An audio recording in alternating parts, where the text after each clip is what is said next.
और चलिए ब्रेक के बाद एक बार फिर से आप सभी का स्वागत है। रुक कर लेते हैं आगे। पाकिस्तान के 6 पत्रकारों को दोहरी उम्र कैद की सजा सुनाई गई। सच्चाई दिखाई गई तो पत्रकारों को दोहरी उम्र कैद की सजा सुना दी गई। न गवाह, न दलील, न वकील, सीधा फैसला थोप दिया गया।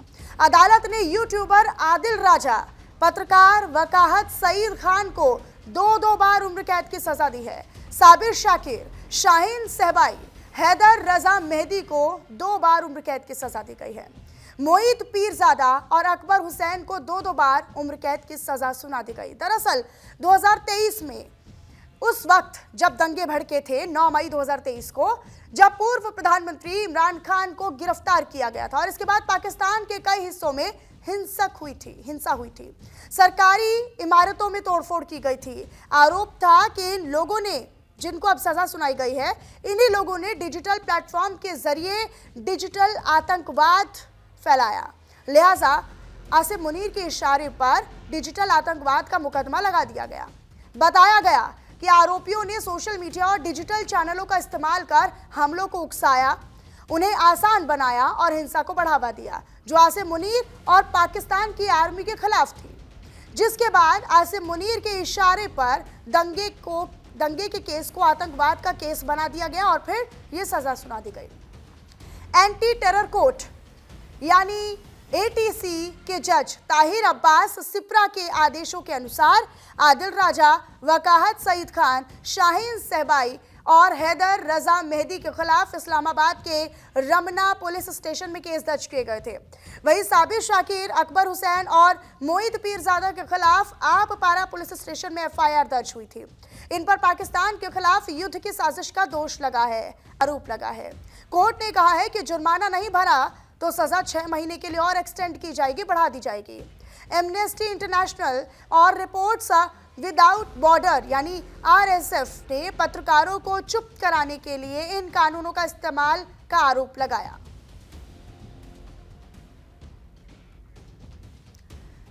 तो देखिए, इस पूरे मसले को लेकर हालांकि इन पत्रकारों को उम्र कैद की सजा दी गई है। इसमें कई यूट्यूब के जरिए, सोशल मीडिया के जरिए लोगों को अपनी बातें, अपना विचार और जो हकीकत पाकिस्तान में थी उसको रखने का काम करते थे।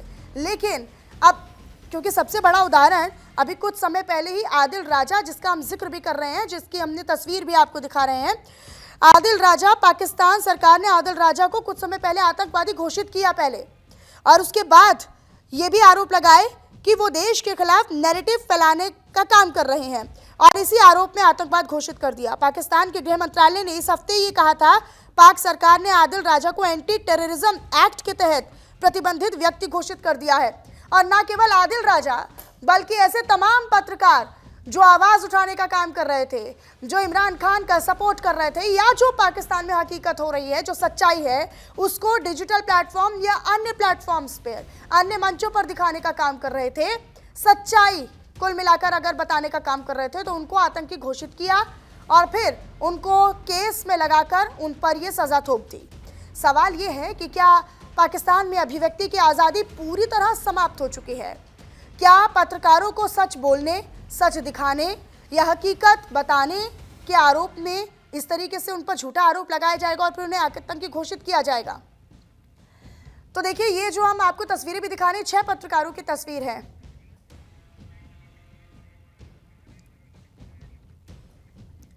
तो पाकिस्तान के 6 पत्रकारों को दोहरी उम्र कैद की सजा सुनाई गई है, लेकिन पहले आतंकी घोषित करना, केस लगाना और उसके बाद आजीवन कारावास की सजा सुनाना या डबल उम्र कैद की सजा सुनाना। पाकिस्तान में क्या जर्नलिस्ट को, जब पत्रकारों को अब बोलने की आज़ादी नहीं है? इस पर हम चर्चा करेंगे। हमारे साथ कुछ खास मेहमान भी जुड़ेंगे और इसके लिए हमारे साथ कुछ खास मेहमान भी जुड़ेंगे। उनका तारुफ आपसे करवा देती हूँ। कर्नल रिटायर्ड दिनेश नैन जी हमारे साथ जुड़ रहे हैं डिफेंस एक्सपर्ट के तौर पर, और जैसे मेहमान हमारे साथ आगे जुड़ेंगे आप सभी का तारुफ उनसे करवा दूंगी। लेकिन शुरुआत दिनेश नैन जी आप ही के साथ करूंगी। ये पाकिस्तान में क्या चल रहा है? पत्रकार, जिसे चौथा स्तंभ कहा जाता है, हकीकत दिखाओगे तो फिर पाकिस्तान में आप आतंकी कहलाओगे। देखिए, आपने पूछा मनीषा कि पाकिस्तान में क्या चल रहा है। पाकिस्तान में मुल्ला मुनीर का राज चल रहा है। और क्या चल रहा है? देखा जाए तो इनडायरेक्टली मार्शल लॉ लागू हो गया है। सिर्फ शहबाज शरीफ का नाम इस्तेमाल करके कठपुतली जो लोग बैठा रखे हैं 4-5, हाँ हर तरीके से आर्टिकल 620 ये अमेंडमेंट जो किया इन्होंने अपने आइन का, कॉन्स्टिट्यूशन का 26 और 27, उसमें बिल्कुल क्लियर हो गया था कि मुल्ला मुनीर ने अपना राज चला दिया है। पूरे के पूरे जितना भी इनके कोर्ट्स हैं, सुप्रीम कोर्ट तक के ऊपर उन्होंने एक फेडरल कोर्ट बना दिया है। मतलब जिसके अंदर सुप्रीम कोर्ट को भी ओवर रूल किया जा सकता है। प्राइम मिनिस्टर जो कि इसके कठपुतली हैं, उनके पास में उनके नाम से किसी भी हाई कोर्ट के अंदर किसी भी जज को बदल दो। सुप्रीम कोर्ट तक के जजेस अपने अपॉइंट कर दिए हैं। और ये जो फेडरल कॉन्स्टिट्यूशनल कोर्ट बनाया गया है, इसके अंदर जितना भी देख रेख है वो सारा आईएसपीआर कर रही है। इसके अंदर जितने भी कोर्ट के अंदर जज लगाए गए हैं मुल्ला मुनीर ने लगाए हैं। तो यहाँ तो हो गया पूरी की पूरी जुडिशरी कब्जे में। अब इसके बाद में जो सेना है उसके अंदर जो जो जो फैक्शन हो रखे थे, जो अलग अलग बातें आ रही थी कि सेना के अंदर भी मनमुटाव हो गया है, क्योंकि इन्होंने अपने आप को chief of defence forces CDF घोषित करा दिया था।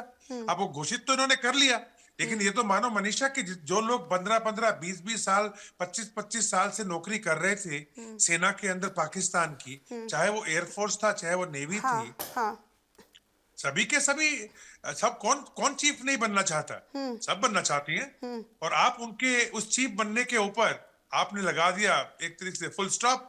तो अंदर जो है वो अंदरूनी जो क्ले है, एक तरीके से आपस में बिटरनेस जो है वो बननी थी। ऊपर से एयरफोर्स का जो चीफ है उसके ऊपर भी आप बैठ गए और नेवल चीफ के ऊपर भी आप बैठ गए, यानी नेवी और एयरफोर्स भी आपने अंडर कर लिया। तो जहां तक पॉलिटिकली आपने शहबाज शरीफ को और दूसरे जो जरदारी जैसे लोगों को एक मैंडेट जो इमरान खान के नाम पे आया था, 100 से ज्यादा सीटें उन्होंने जीती थी, उसको दरकिनार करते हुए पहले पॉलिटिकल चीजों के ऊपर आपने अपना दबदबा बनाया और कब्जे में की, फिर आपने जुडिशरी कब्जे में की और फिर डिफेंस फोर्सेस कब्जे में कर गई। तो रह क्या गया? अब तो जो मुनीर चाहेगा वही होगा। वही होगा पाकिस्तान में। ठीक है, हमारे साथ आउन शेरा जी जुड़ गए हैं, सीनियर पत्रकार हैं, पाकिस्तान से हमारे साथ जुड़ रहे हैं। क्योंकि ये बहुत ज़्यादा महत्वपूर्ण हो जाता है पाकिस्तान को लेकर, हम चर्चा इसीलिए भी कर रहे हैं क्योंकि पत्रकारों की बात है। पत्रकारों की सेंसरशिप हो रही है क्या? उन्हें बोलने के लिए, उनकी बोलने की आज़ादी छीन ली जा रही है। अब पत्रकारों के साथ ऐसा हो रहा है तो वहाँ पर आम लोगों के साथ क्या हो रहा होगा? आउन जी। अच्छा देखें, आप सहाफत पे बात करते हैं, इंडियन मीडिया जब सहाफत पे बात करता है तो ये एक आप ये कहें कि लतीफा होता है, और दुनिया में ऐसे लतीफे बड़े कम होते हैं कि इंडियन मीडिया सहाफत के हवाले से और सहाफत की क्वालिटी के हवाले से बात करे। जो दुनिया को ये बता रहा था कि उसने लाहौर पोर्ट पे कब्जा कर लिया, जिसकी कोई पोर्ट ही नहीं थी, उन्होंने कराची पे कब्जा कर लिया, उन्होंने जी पूरे इस्लामाबाद पे कब्जा कर लिया। तो ऐसा मीडिया जब मीडिया की आजादी की बात करता है, जब वो मीडिया की एथिक्स की बात करता है, क्वालिटी जर्नलिज्म की बात करता है, तो हमारा तो मुस्कुराने को ही दिल करता है। भारत की अगर बात करूं तो भारत वो वाहिद सो कॉल्ड जमहूरियत है जहां सवाल पूछने पर जवाब नहीं मिलता बल्कि एफआईआर मिलती है। वहां सहाफत का मतलब ये है कि आप ये साबित करें कहां पर पाकिस्तान नहीं, कहां पर पत्रकारों को एफआईआर मिलती है, कहां पर डबल उम्र कैद की सजा मिलती है, उस पर आप से सवाल किया जा रहा है। क्यों? क्योंकि यहीं पर मिलती है, यहीं पर अभिव्यक्ति की आजादी नहीं है। सर, अगर मुझे यहाँ पर बैठकर अभिव्यक्ति की आजादी है तभी मैं आपसे सवाल कर पा रही हूँ। तो आप हिंदुस्तान के या भारत के पत्रकारों की टेंशन मत लीजिए, आप अपने यहाँ की टेंशन लीजिए। सुने तो सही ना, सुने तो सही ना। ये मेकअप और ड्रेसिंग से अगर आपको टाइम मिल गया हो ना, थोड़ा देखे 2025 में क्या हालत है भारत में। 8 साफी कत्ल हुए हैं 2025 में। आपको पता है कि 117 साफियों पे एफआईआर हुई है भारत में। आपको अगर मैं इलाके गिनवा दूं, नाम गिनवा दूं, कर्नाटक, उड़ीसा, उत्तराखंड, अंडमान, छत्तीसगढ़, यहाँ पे साफी शहीद हुए हैं। आपको तो पता ही नहीं है। आप तो ये समझ नहीं है कि भारत में बड़ी कोई पुरअमन किस्म की गोदी मीडिया की जर्नलिज्म पुरअमन हो रही है। जहाँ पे गोदी मीडिया है ना, जहाँ पे आप भारत को महान, बहुत ऑब्सेस्ड है सर आप भारत की सरकार से बहुत ऑब्सेस्ड है। मुझे लगता है आप यहाँ की मीडिया से बहुत ज्यादा ऑब्सेस्ड है। आप तो ऑब्सेस्ड है सर। आप सच्चाई पर बात करने के लिए तैयार नहीं है। आप सच्चाई पर बात करने के लिए तैयार नहीं है। आप हकीकत पर बात करने के लिए तैयार नहीं है सर। आउन जी सुन तो लीजिए, आउन जी सुनिए ना, सुनिए। आदिल राजा कौन है? आदिल राजा कौन है? एक पूर्व सेना अधिकारी थे जो आप ब्रिटेन में वो बैठे हुए हैं, है ना, वहां से यूट्यूब चलाते हैं, और आपने क्या किया? उन पर केस लगा दिया, उनको आतंकी घोषित कर दिया आपकी सरकार ने सर, आपके देश में। फौज करने कोर्ट में आप आदर राजा आप जैसे ही साफी है, जिस तरह के साफी आप है ना इंडिया वाले, इसी तरह का आदर राजा साफी है सर। आपके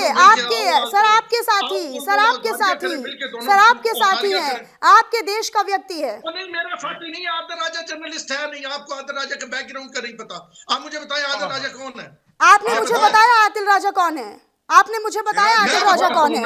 आदिल राजा पाकिस्तान में पूर्व सैन्य अधिकारी है, पाकिस्तान के पूर्व सैन्य अधिकारी है या नहीं है? राजा कौन है ये मैं बताता हूँ ना, आदर राजा कौन है? आदर राजा फौज आपका नैरेटिव नहीं चाहिए सर। आपकी सरकार ने आदिल राजा जैसे पत्रकारों को, यूट्यूबर्स को, इन्फ्लुएंसर्स को एक भ्रम फैलाने, एक नैरेटिव सेट करने के लिए बैठा दिया कि हाँ ठीक है, इन्होंने नैरेटिव सेट किया है, अब इन पर आरोप लगाओ और फिर इन पर केस बनाओ। ठीक है शेरा जी, किसके चमचे हो? आईएसपीआर के कि आईएसआई के? किसके चमचे हो? हाय हाय हाय हाय हाय, बड़ी तकलीफ है आपको आईएसआई की और पाकिस्तान आर्मी की। किसके चमचे हो? किसके चमचे हो? बता दो किसके चमचे हो? बोलो आपके नंबर बन गए हैं, नंबर बन गए आपके। आईएसआई से आपको आ जाएंगे, थोड़े बहुत पैसे आ जाएंगे,